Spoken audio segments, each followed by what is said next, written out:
All's well that ends well, I guess.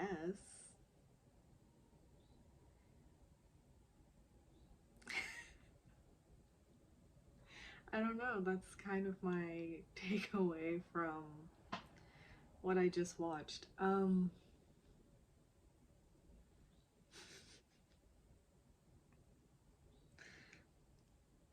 The hell are we watching? Anyway, okay, hi YouTube friends, it's Trish here, and welcome to my little corner of the internet, where today I'm talking about the second part to the finale of The Bachelor, Clayton season.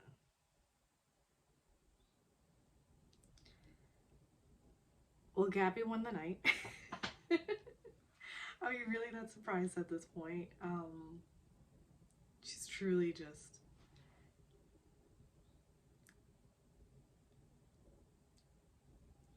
I don't know. I wish I had like half of the talent that she has for speaking her mind in the moment. The way she was just really just saying everything that she was feeling. And granted, okay, I mean, I guess her and Rachel had apparently a couple of days to themselves to just stew in their feelings.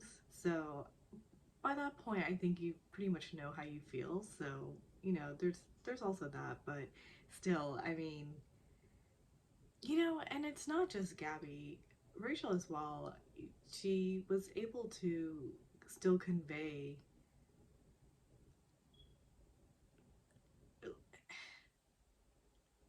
where she was at, what she was going through, and how she was feeling. Anyway, I just, both these women, wow, the journey you guys have been through and will continue to go on.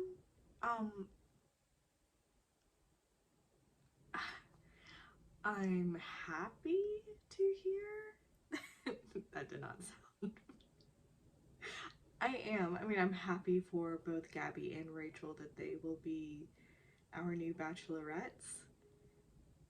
I'm also happy that this will not be a Caitlyn and whoever the other girl was, because I can't remember now, situation where it was Caitlyn and this other girl, and they hadn't decided who was going to be the bachelorette, so they let the guys decide. That was huh. And so, but no, that's not going to be the case. Apparently they will both be the bachelorette. We get a 2-for-1 special. That sounds gross. Okay. But yeah, we will be following both of their journeys in its entirety.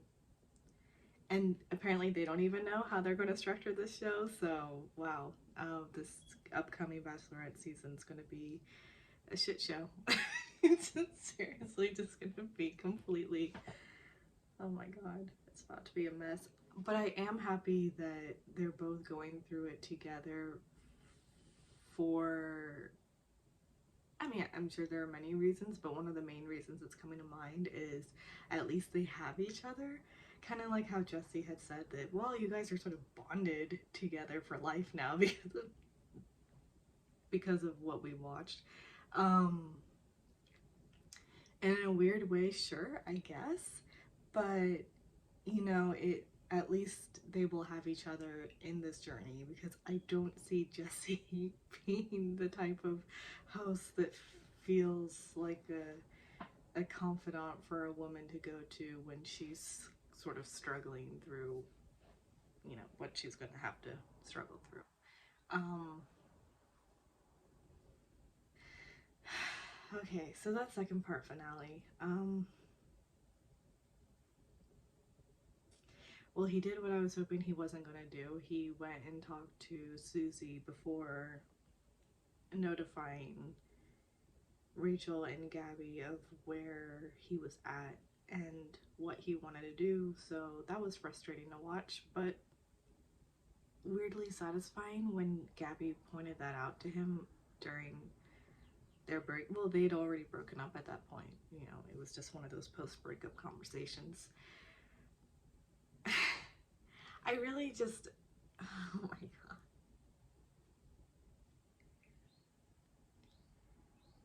it's it's weird to even attempt to recap the finale episode now that I don't know, now watching like where everything is at this moment. Even though honestly I would say go watch the episode just for Gabby's response alone. Um because he talks to Susie, which she meets his parents. That really surprised me. She literally knocked on their Airbnb because we all needed to know that was an Airbnb out in Iceland. I mean, yeah, stunning views, but okay. Um, but yeah, she went over there to talk to Clayton, walks in to their living room where he's sitting with his parents, and she introduces herself, she gives them a hug, and they're like, please come in, sit down. And she's like, actually, Clayton, should we step outside and talk? And it's just like, that was weird. I mean, why did wh-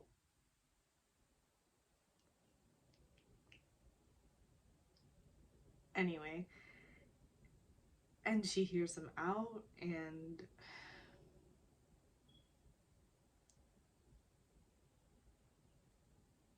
she does let him know that she was shocked by his reaction and how that conversation had gone down. But she let him know that the way of, oh my god, I can't even, like, the way that you were speaking to me that night, like, it made her feel terrible. It made her, she said it made her feel like a stray dog that he was shooing outside of his house.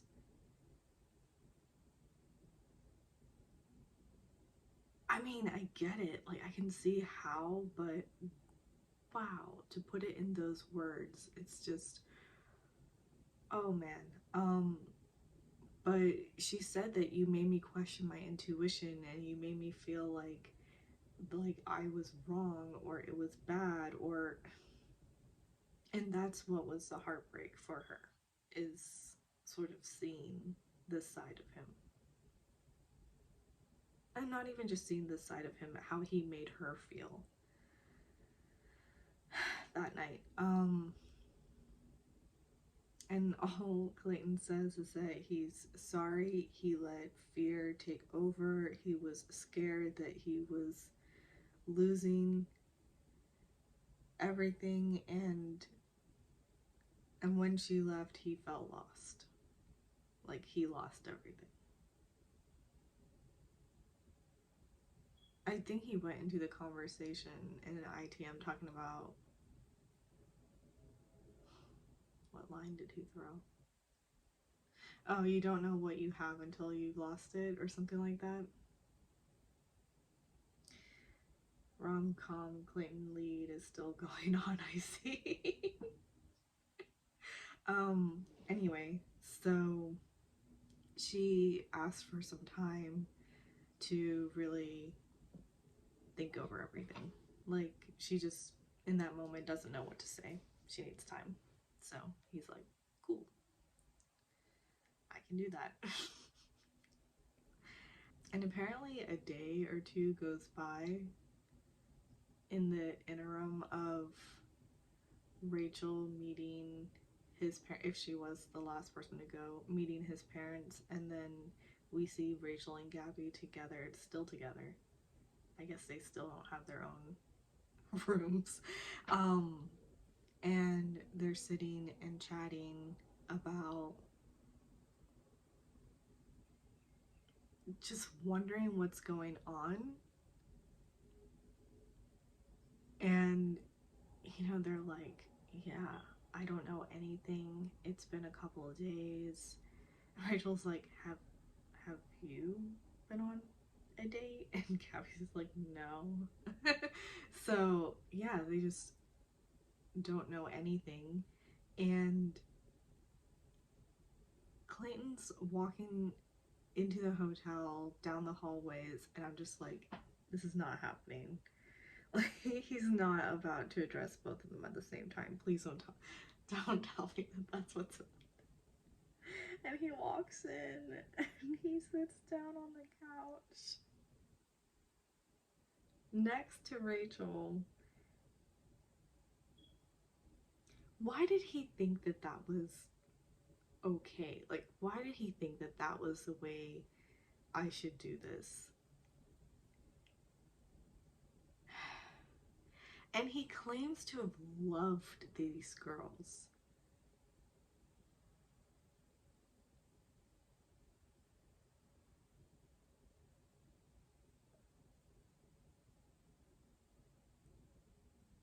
So anyway, he breaks up with them in group formation. Oh my god, I don't know if I can get through this.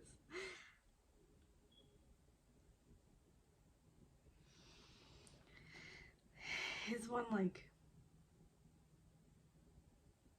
I don't even want to say shining moment, is that in a voiceover ITAM or whatever, he's talking about how he's losing hope for anything happening with Susie, but he does know that he like can't move forward with Gabby or Rachel because of his feelings for Susie. So it's like, okay, at least there's that.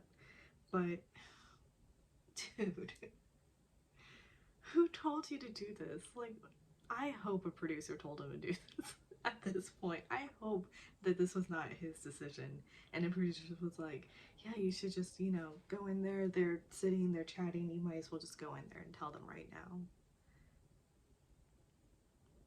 Because if this was his decision, Jesus Christ.